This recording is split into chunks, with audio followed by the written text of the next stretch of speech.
આજે મહાશિવરાત્રીનો મહાપર્વ છે। સ્વયંભૂ રામનાથ મહાદેવના મંદિરે ભક્તોનું મહેરામણ ઉમટ્યું છે। વહેલી સવારથી મોટી સંખ્યામાં ભક્તો દર્શન માટે રાજકોટના રામનાથ મહાદેવના મંદિરે પહોંચ્યા છે। દિવસ દરમિયાન હજારો ભક્તો રામનાથ મહાદેવના દર્શન કરશે। રામનાથ મહાદેવના મંદિર પોલીસનો ચાપતો બંદોબસ્ત પણ ગોઠવી દેવામાં આવ્યો છે।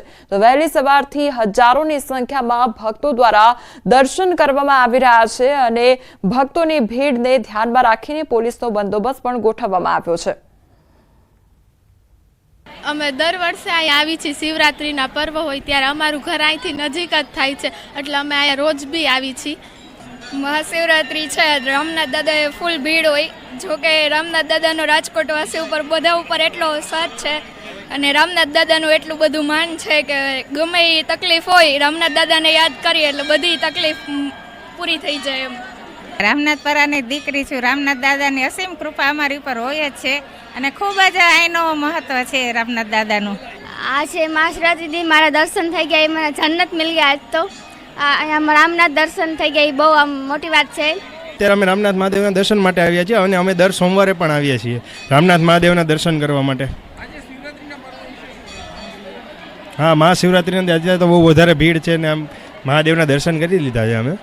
આજે મહાશિવરાત્રિનો મહાપર્વ છે, ત્યારે રાજકોટ શહેરના ગ્રામ્ય દેવતા અને સ્વયંભૂ શિવલિંગ ગણાતા રામનાથ મહાદેવના મંદિરે વહેલી સવારથી જ ભક્તો છે તે મોટી સંખ્યામાં અત્યારે દર્શન કરી રહ્યા છે।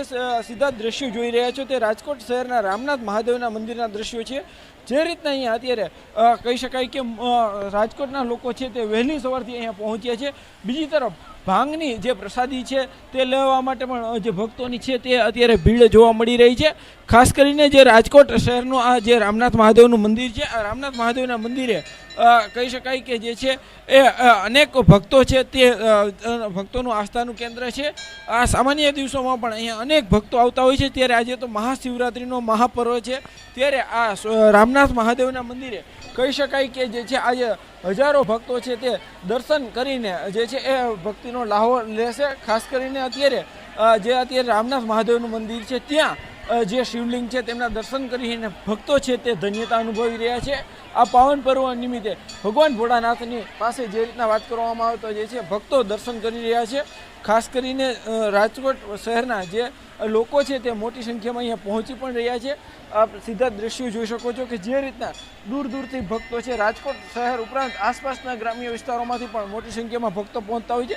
ખાસ કરીને પોલીસનો બંદોબસ્ત પણ જોવા મળી રહ્યો છે। જે રીતના અહીંયા જે પોલીસ છે તે જે છે એ લોકોની સુરક્ષામાં હોય છે, કેમ કે દિવસ દરમિયાન હજારો ભક્તો આવતા હોય છે અને આ ભક્તોના જે છે એ સગવડતા સચવાઈ રહી, કોઈ અવ્યવસ્થા ન સર્જાય એટલા માટે પોલીસ તંત્ર પણ સજ્જ જોવા મળી રહ્યું છે।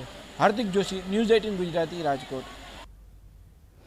મહાશિવરાત્રીના પાવન પર્વે સોમનાથ મહાદેવને ધ્વજા પૂજા અને પાક પૂજા કરવામાં આવી। સોમનાથ ટ્રસ્ટ દ્વારા ધ્વજા પૂજા અને પાક પૂજા કરવામાં આવી તો મહાદેવની પાલખી યાત્રા યોજી મંદિર પરિસરમાં ફેરવવામાં આવી છે। કહેવાય છે કે પાલખી યાત્રામાં મહાદેવ નગરચર્યાએ નીકળી ભાવિ ભક્તોને સ્વયંભૂ દર્શન આપે છે। ભક્તો કાયમ શિવજી આગળ દર્શન કરવા જાય છે। એવી જ રીતે વર્ષનો એક દિવસ એવો હોય કે જે શિવજી ભક્તોને દર્શન આપવા માટે નીકળે છે। આ એનું હેતુ છે। શિવરાત્રીનું મહત્વ છે રાત્રિના 4 પ્રહરનું, 10 વાગ્યાનું, 12 વાગે, 3 વાગે અને 5 વાગે, આવી રીતે 4 પ્રહરનું મહત્વ છે।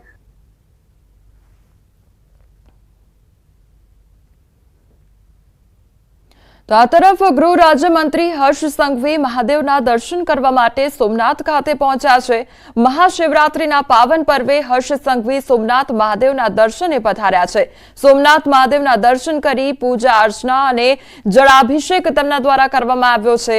રાજ્ય અને દેશભરની સુખાકારી જીવન માટે મહાદેવને પ્રાર્થના કરવામાં આવી છે।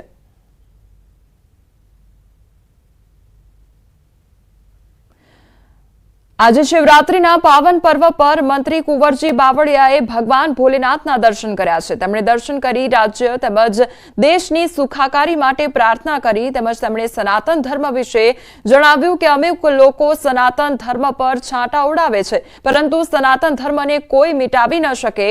તેમણે મહાકુંભનો પણ ઉલ્લેખ કર્યો હતો।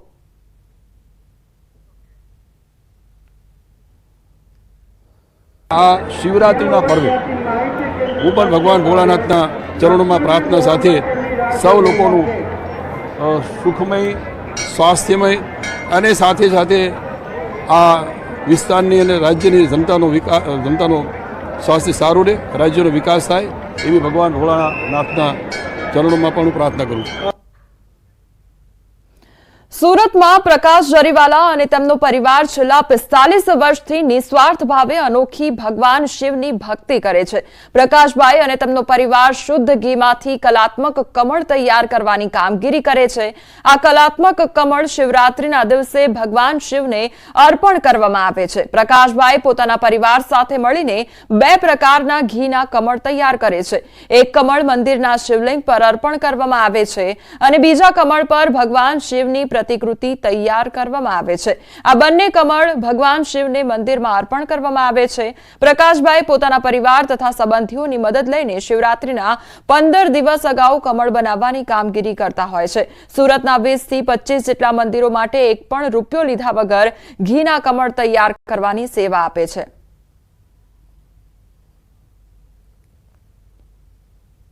ઘી પર જ્યારે એક બ્રશ બીજી વાર મારે તો ઘી ઉકળી જવાનો ભય રહે છે, એટલે આ પેઇન્ટિંગ કરતી વખતે ખૂબ સાચવવું પડે છે. બીજી વાર બ્રશ મારાતી નથી, કારણ કે ઘી તમારા બ્રશ પર લાગી જવાનો ભય રહે છે. શિવલિંગ ગાયબ થવા મામલે તપાસ હાથ ધરવામાં આવી છે. ત્યારે દરિયા કિનારેથી શિવલિંગ ઘસેડીને લઈ ગયાના પુરાવા જોવા મળ્યા છે. આસપાસના વિસ્તારના સીસીટીવીની તપાસ કરવામાં આવી રહી છે. દરિયા કિનારા અને આસપાસના વિસ્તારોમાં તપાસ તેજ કરવામાં આવી છે. તો દ્વારકાની આ સમગ્ર ઘટના કે જ્યાં શિવલિંગ ગાયબ થવાનો મામલો સામે આવ્યો છે તે અંગે હવે તપાસ હાથ ધરવામાં આવી છે. દરિયા કિનારેથી શિવલિંગ ઘસેડીને લઈ ગયાના પુરાવા, આસપાસના વિસ્તારના જે સીસીટીવી ફૂટેજ છે તે પણ ચકાસવામાં આવી રહ્યા છે. સુરતમાં ટેમ્પો રિવર્સ લેતા ગટરમાં ખાબક્યો હોવાની ઘટના સામે આવી છે. કીમ માંડવી રોડ પર આ ઘટના બની. સદનસીબે ઘટનામાં કોઈ જાનહાનિ સર્જાઈ નથી. અકસ્માત સીસીટીવીમાં કેદ થયો છે. તો સુરતની આ ઘટના સામે આવી છે, જ્યાં ટેમ્પો રિવર્સ લેવામાં આવી રહ્યો હતો અને રિવર્સ લેતા દરમિયાન જે ગટરનો ભાગ હતો તેમાં આ ટેમ્પો પડ્યો હતો અને તે પ્રકારની આ ઘટના સામે આવી હતી. તે અંગેનો સીસીટીવી ફૂટેજ પણ સામે આવ્યા છે, પરંતુ સદનસીબે કોઈ પણ પ્રકારની જાનહાનિ સર્જાઈ નથી. તો કીમ માંડવી વિસ્તારની આ ઘટના કે જ્યાં ટેમ્પો રિવર્સ કરવામાં આવી રહ્યો હતો અને તે દરમિયાન ગટરના ભાગમાં આ ટેમ્પો ખાબક્યો હતો, પરંતુ સદનસીબે કોઈ પણ પ્રકારની જાનહાનિ સર્જાઈ નથી. આખી ઘટના સીસીટીવી કેમેરામાં